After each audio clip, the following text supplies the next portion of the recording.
नमस्ते प्यारे बच्चों। दादी कथा में आपका फिर से स्वागत है। पिछली कहानी में हमने देखा था कि कैसे नन्हे वीर अभिमन्यु निडर होकर खतरनाक चक्रव्यूह में घुस गए। लेकिन आज हम एक बहुत जरूरी बात जानेंगे। आखिर अभिमन्यु उस चक्रव्यूह से बाहर क्यों नहीं आ पाए?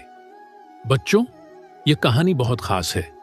यह बात तब की है जब अभिमन्यु अपनी माता सुभद्रा के गर्भ में थे। एक दिन अर्जुन सुभद्रा को चक्रव्यूह भेदने का रहस्य बता रहे थे। वे बड़े ध्यान से समझा रहे थे कि सैनिकों के इस विशाल जाल को कैसे तोड़ा जाता है। गर्भ में पल रहे नन्हे अभिमन्यु यह सब सुन रहे थे।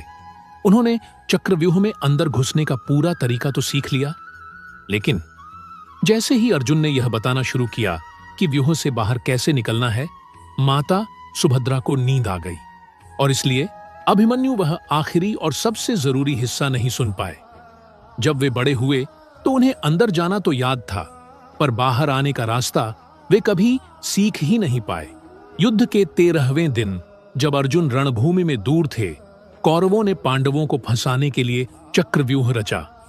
अभिमन्यु ने अपने ताऊ युधिष्ठिर से सच कहा, मैं व्यूह को तोड़कर अंदर जाना तो जानता हूं, लेकिन बाहर निकलना मुझे नहीं आता। फिर भी वे आगे बढ़े। उन्हें भरोसा था कि उनके पीछे बाकी पांडव भी आ जाएंगे और उनकी रक्षा करेंगे। लेकिन बच्चों, होनी को कुछ और ही मंजूर था। जैसे ही अभिमन्यु ने चक्रव्यूह तोड़ा और अंदर घुसे, कौरव योद्धाओं ने तुरंत पीछे से रास्ता बंद कर दिया। पांडव बाहर ही रह गए और अभिमन्यु अंदर अकेले फंस गए। वह चक्रव्यूह एक घूमती हुई भूल भुलैया थी। रास्ता न पता होने के कारण बाहर निकलना नामुमकिन हो गया। वे चारों तरफ से दुश्मनों से घिर गए थे, लेकिन फिर भी वे घबराए नहीं, वे रोए नहीं। उन्होंने भागने की कोशिश नहीं की।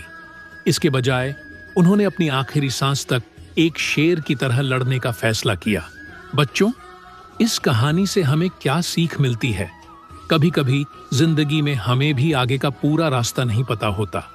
हमें नहीं पता होता कि अंत क्या होगा, लेकिन अभिमन्यु की तरह मायने यह रखता है कि हम कितनी हिम्मत और ईमानदारी से मुसीबत का सामना करते हैं।